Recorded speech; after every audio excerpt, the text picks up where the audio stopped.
Welcome back, folks, to the Mailwright Show. This is what is the episode? I'm losing it, folks, already. It's episode 195, my dear listeners and viewers.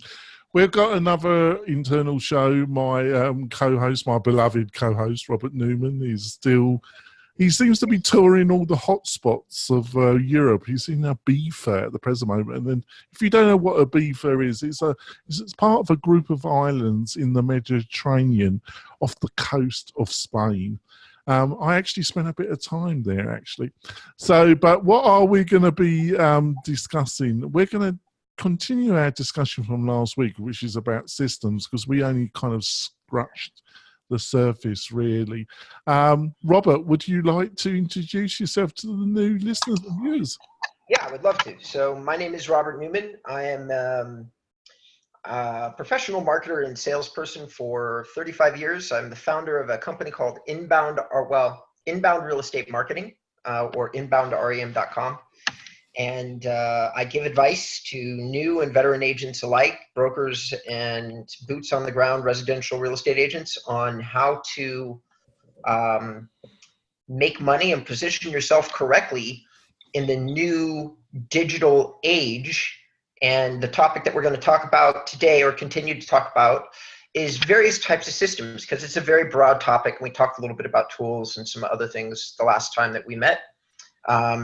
But we really did only scratch the surface, and we're going to dig a little deeper into that. I think today, part of what I would like to discuss is probably going to end up being how to integrate a platform into your systems, because we really didn't discuss it.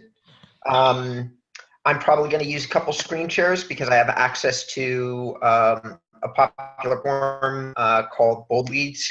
I'm not endorsing this platform in any way, shape, or form, not saying you should run out and buy it. I'm merely going to use it as an example of how you would integrate a tool into your processes. And John, as usual, will keep me tethered to the earth, because I tend to go all over the place with these conversations, and he's always very kind and gently brings me down to reality and makes sure that everybody actually is following what I'm saying. Well, he's on holiday, so there we are.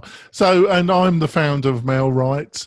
It's a very similar program in some ways to Bold Leads, but we provide a website as well. So you get a website, you get text, email marketing, social media, calendar. It's got a load of functionality inbuilt in with it, folks. If that sounds interesting, you can go to the Mailwright website. Up in the top right, you can book a free demo, and it will be me that will demonstrate in the program to you. And after that, you can use Mailwright for $1 for 14 days. That's right. That's not a big risk, isn't it, folks? And basically, in that 14 days, we'll show you the power of Mailwright. So let's go straight into it. So I think we had a pretty good discussion last week about why systems are important, that you want to avoid this feast and famine, which a lot of real estate agents in the first few years really feel. Either they feel totally out of control, or that they're in a desperate search for new leads, basically. So it really is feast or famine. So, but like you say, Robert, we talked about why it was important to get a virtual assistant or some form of assistant. Now, let's talk about how CRMs and platforms can help in this. Now, I'm going to put this to you about CRMs. Sure. The thing I've observed about CRMs is the most important thing is whatever CRM you choose, the biggest thing you got to do is keep using it. Well, I totally agree with you. And CRMs is, one of these days we just have to have a really deep dive into that conversation too, because I've been having a lot of conversations with a lot of people about CRMs. And one of the things I've come to realize is very similar to websites. Certain CRMs are better for certain types of communication than others. Everybody has a CRM. MailChimp has a bloody CRM. Everybody has a CRM of some kind. What matters is what you, the realtor, are looking to do with your CRM, and that's the important dialogue. Like, what do you need your tool to do? And then you connect that to the tools that do that thing the best. And all these tools have so many features and functionality. Even I get lost in it. I'm swimming in it. And so I can't even begin to imagine what non-technical people feel like. I need to throw you a curveball though, John. I'm talking really fast because I just realized something as I tried to connect into Bold Leads. I can't do it from Ibiza. It's blocking me.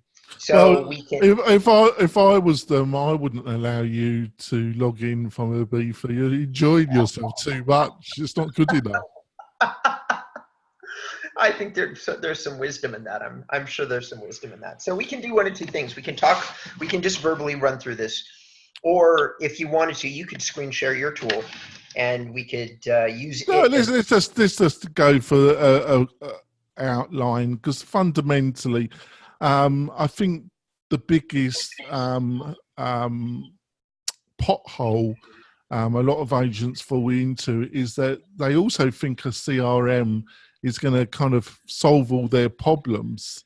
And it certainly won't do that. And in some ways, if they're really pushed or really feel that they're not coping in some way, it can add to the problem.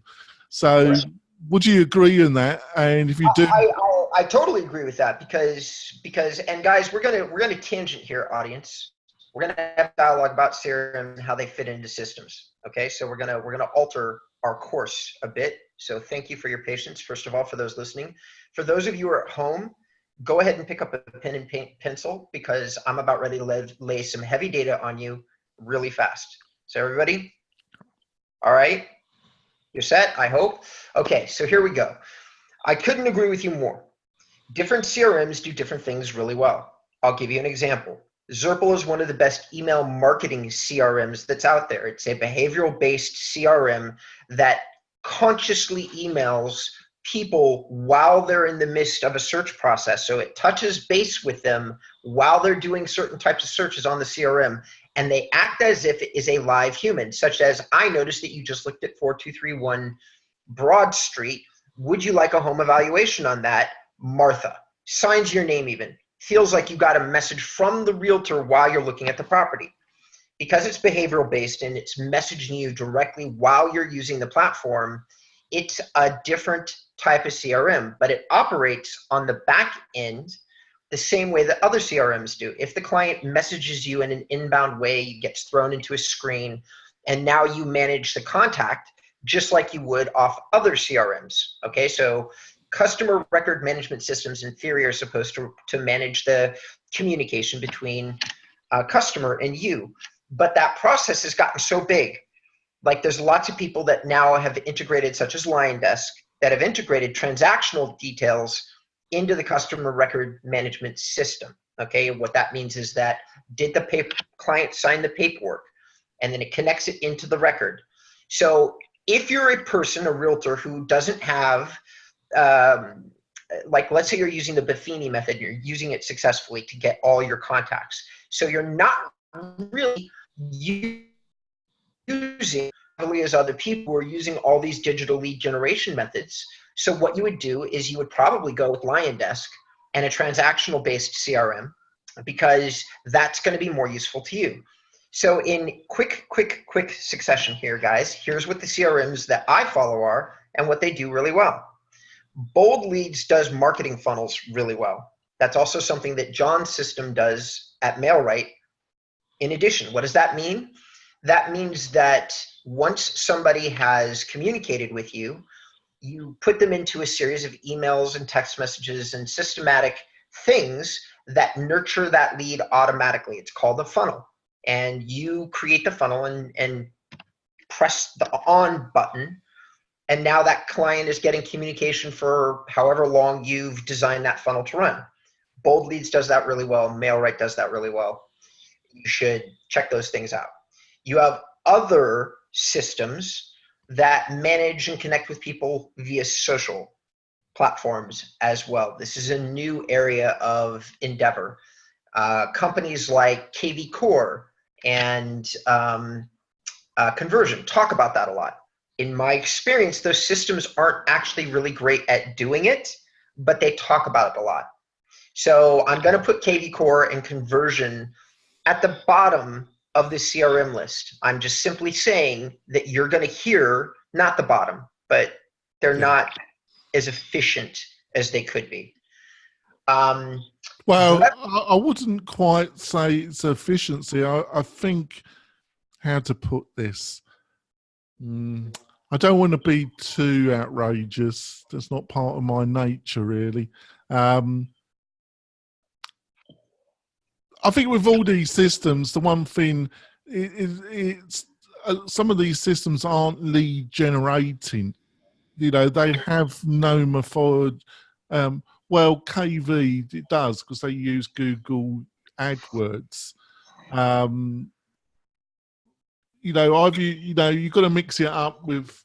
Yeah, I interrupted there. I apologise, Robert, because what I think I was trying to say is it's got to be clear how, you know, if some of these CRMs don't generate as many leads or the quality of lead as they might suggest. Is that a fair statement, or do you think I've gone off? Well, I would argue with I would say that we need to clarify our language for the sake of the audience. Yeah. A CRM doesn't create customers.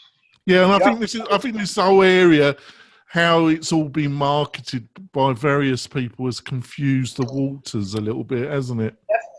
Which is why it's important for us which is why I'm glad that we're talking about it, and why I would like to clarify for the audience, so that if they are going to create a system, understanding what the pieces of the puzzle should be labeled as is a very important element of understanding how you're going to create and build your systems. First of all, most providers out there have created a two-part system for you, a lead generating part that dumps into a CRM.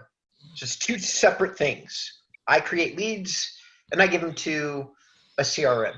Now, companies like Conversion and me, we use two separate tools. One that creates the leads and another that manages the records. And most people, like these companies, Sync and Boomtown and Zerple, their selling point is, oh, we have an all-in-one system for you. We'll create the leads, we'll manage the leads. And they all do it differently with certain levels of efficiency. And the same thing goes for the lead generation side. Some of those systems are more efficient at generating leads off the audience that they're getting in front of than other systems. Regardless, a CRM is just the part that manages the record. And what you consider to be as part of your system, like what you need a CRM to do, is a really important conversation for you to have with yourself. Do you need your CRM to manage transactional data? Are you a high volume inside salesperson? That's what I am. Put me in front of a phone and 100 names. I'm going to hammer out calls, develop rapport, and make my reminders and start to send out emails. And I'm going to do it all personally, because that's what my history is. That's what my experience is. And I love doing it. I'm good at doing it. It's an easy skill for me now. Not a lot of people are like that.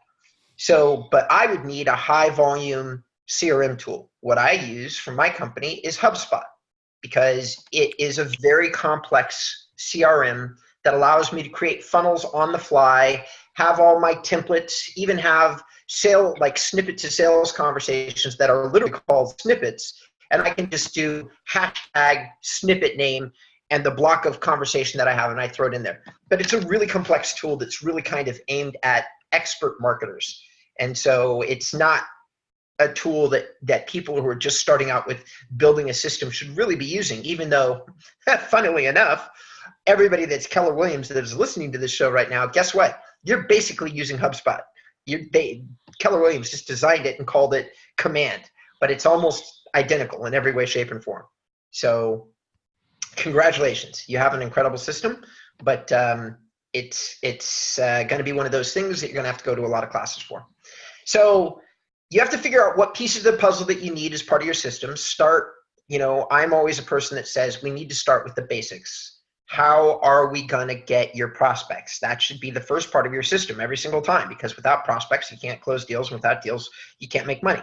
So how are we going to get in front of people? Your system should include, is it going to be the Buffini method, which you and I talked to, which is basically working your sphere of influence. And then you create, and we talked about this a little last show, all the things inside that part of the puzzle. And then once you have all those contacts, you need to figure out, is your system a high volume system? Like, do you need to go through 100 names to find 5 good ones? Or is it a low volume system? Are you walking out the door, shaking hands with people that you meet, working your sphere of influence? Because you're probably only going to get a few prospects every week at max. You do not need some kind of system in place that manages high volume contacts. You don't need it. You don't need to listen to me and John or anybody about all these different CRMs out there. You can use freaking Outlook. You could use a Google spreadsheet, honestly, would work just fine for you. You don't need a lot of complicated tools. So that would simplify your system a great deal. Is just depending on what the method is that you're using. The next part of the system is going to be what happens when you're at the end of the process. And this is the transactional part. Do you need something to help manage signing documents? Here's an interesting thing that technology has brought into place for realtors that I think a lot of realtors don't realize. You do not need to be in person to close your signed deal. You can use DocuSign. You can use Dotloop. So part of your system and part of the discussion that you should have, and this is something that we didn't manage to get to in previous conversations, is where is your time used efficiently? Don't be scared of plugging in technology to save you time. You do not need to drive to the home to sign paperwork. You just need to create a digital copy of it and send it to your prospect. Everybody has email. Just have them open up the email, sign it digitally, send it back to you. And you might, for some people who are listening to our show right now, this one idea might save you many hours of your time. The next thing is, and that should be part of your system. Systems are designed to save you time. So what else could you do? Virtual tours. You can qualify your prospects differently. So let's say you get on the phone and you are talking to 100 people, all right? Somebody tentatively says, I want to see a home, but you're not sure that they're a solid prospect, and it's going to take you an hour to drive to the home and show it. What do? I would personally say, when you're on tour of the home in the first place, take out your cell phone camera and record the whole thing. Get into the habit of doing it every single time you are solid about a listing, sign a listing, do anything like that. Why? Because when the prospect comes through, if you're using digital marketing as one of your tools, all you got to do is send them a link to the video and say, go ahead and take a look at the home. Tell me what you think. You save yourself the time of the meeting there. If the prospect still likes the home, is still excited about seeing the home, when you schedule your appointment, it's going to be 10 times more powerful. And once again, the system is going to weed out the lower value contacts and allow you to spend your time with higher value contacts. Does that make sense to you, John? Because I feel like I've been talking for a long time. It does, but we need to go for our break. So when we come back, we'll go into some of the other points, folks. We'll be back in a few moments.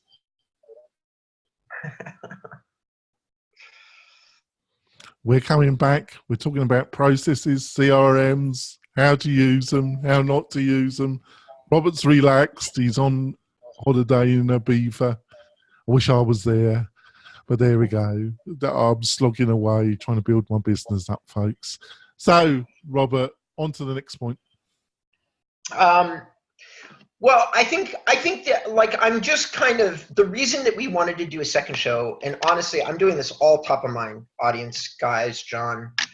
I'm just trying to give you ideas, because we should and could spend hours on various systems. And the objective here is to get you thinking creatively about how you can re-examine your business and start to readjust the way that you invest your time.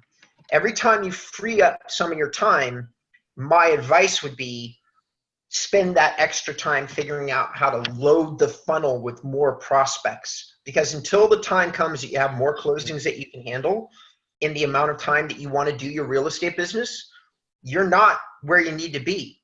So all these systems, all these ideas that I'm giving you is designed to make your business more efficient so that you have more time to do the things that matter. And in my experience, like every time I get deep into consultations with people, I discover that what's really happening, including really famous people like Christoph Chu, that they're just not using the tools that they have because they don't realize how those tools could be leveraged. Taking a phone and constantly, like if you close a deal with a client, snap a couple pictures of that, and you are in person, use the opportunity, since you had to go there anyway, take that little camera and say, how do you feel now that you own your new home? I feel wonderful. And guess what? That right there is a video testimonial. And and can be used as part of your system for generating social proof. So I'm going to talk about that for a moment. I'm going to let everybody in on a secret. I'm going to share with you a single tactic that all of the best performing salespeople, like the best performing real estate marketers I know, are currently using to one extreme or another. Once again, if you have a pen or a piece of paper, if you're listening on the radio, I know that we've been babbling on a lot. This is a strong point. Social proof, okay? Social proof is either written or video testimonials of people saying how excellent they find your service, talking about you and the experience that they had with you. Amazing marketers across the board gather this information whenever possible. And I mean whenever possible. If you tour somebody around in your car all day long and they do not buy a home from you, here's a secret. You can get social proof from that person. Did you service them well? Did you show them a lot of homes? If they enjoyed your company, but maybe they're not going to buy a home from you, guess what? Get a referral from them talking about how amazing the time was that you spent together. Why? Because once again, if you just simply convince enough people to spend time with you, you should be able to close more deals. It's a systematic approach to improving the quality of your leads, the quality of your marketing effort, the quality of your business. Social proof, written testimonials, create a template, an email template like I have that says, if I serviced you well during this conversation, would you consider taking 1 minute to do me a small favor? And if the answer is yes, and 90% of the time it is, I say, here's a link to my Google reviews page. Just go on there and give your honest opinion about how you felt about the advice I gave you. And the amazing thing is that I've managed to get 55 5-star reviews, which is more than every single competitor that I have except for one. Okay, and it doesn't matter that only of those 55, like 7 are from actual customers. It just doesn't matter, because everybody's talking about the quality of my consultation, the quality of me as a human, the quality of the information that I gave. All people care about before they talk to you is, am I going to waste my time? And that's what everybody's worried about, because unfortunately in today's world, audience, a lot of real estate agents, you're competitors, because if you're listening to this show, you're already amazing because you're trying to improve yourself. So guess what? A lot of your competitors are not. They're not. They're trying to get away with the smallest amount of effort possible. And so that leaves a bad taste in the mouth of all these people that have responded to Zillow ads and Zirple ads and Boomtown ads. They have a bad taste in their mouth. They don't want to talk to you. They don't want to spend an hour with you or 10 minutes with you. Why? It's likely they're going to waste their time. So just convincing them it's not a waste of their time to talk to you is an important use for social proof. Would you agree, John? Oh, yeah. And what you've just said is supported by facts. I think in a recent National Association of Real Estate survey, the 2 leading factors for individual to choose an agent are 1, likability, and 2, trust.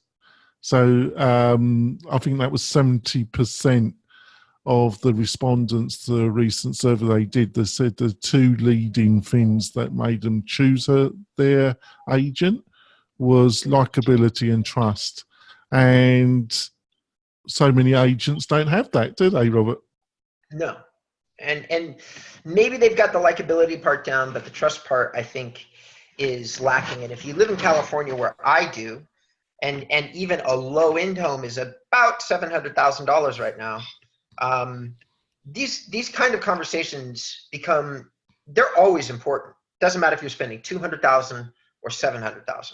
But in places where, when I talk to my friends, and I'm upwardly mobile. A lot of them are upwardly mobile. You know what the greatest thing, the greatest achievement, the greatest aspiration that most of them have? Buying a home. I know lots of people that are making $150,000 a year, which is great money for California, and they still can't afford a home. So, it just takes time and a lot of energy. So by the time you get there, it's this huge mountain that you've climbed. So of course, trusting the person that you're going to do this business with is paramount. It's paramount. So I think what people got to realise is that fundamentally there's different stages, and we've discussed this, where the buyer. So you got to understand what a lead is, and we've discussed that before, because people that enter these systems and then they should be nurtured to some extent. Doesn't mean that they are looking to buy or sell right now. And the system that you utilize through different methodologies should be able to show you activity that would suggest that certain people in your lists or in your databases are showing signs that they're more interested. So those people you should then touch personally, shouldn't you? Yeah. In some ways, it's not jet science, all of this. There's a lot of making out it's jet science, but fundamentally it isn't it? If somebody goes is responding to a Facebook advertisement and you're offering something to get that person's email address or phone number, as long as the lead magnet is tight and aimed at a specific market, that's a good sign that they might be interested. So probably that person's worth phoning, aren't they? And then if they're not at that moment in the buying or selling cycle, you put them on a campaign where you keep in touch with them. It's not jet science, is it? Nope, it really isn't. And also your website. Your website should have the information about your local area, that if you were looking in that area, you would be interested in that content. And then they should be methodologies on that website to get people's email and contact details, so then they can go on to a automative system.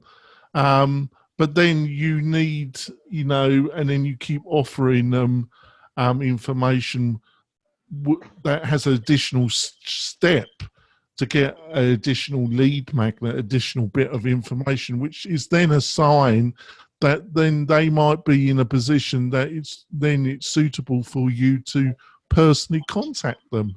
Would you agree with that? I would. And we're probably coming close to the end of the show. And before I forget, because I will forget, and I'll forget privately, so I'm going to say it publicly to our audience and to you. Next week, exactly one week from today, I am on a plane for 24 hours as I hie my butt back to the States, which means I will not be present for the show, and or we'll move the show and do it at a slightly different time. But anyway, one way or the other, if I don't talk to everybody next week, then I wish you well and I'll miss you. All right, we've only scratched there's so much to talk about, and we try and keep it down to 30 minutes, folks.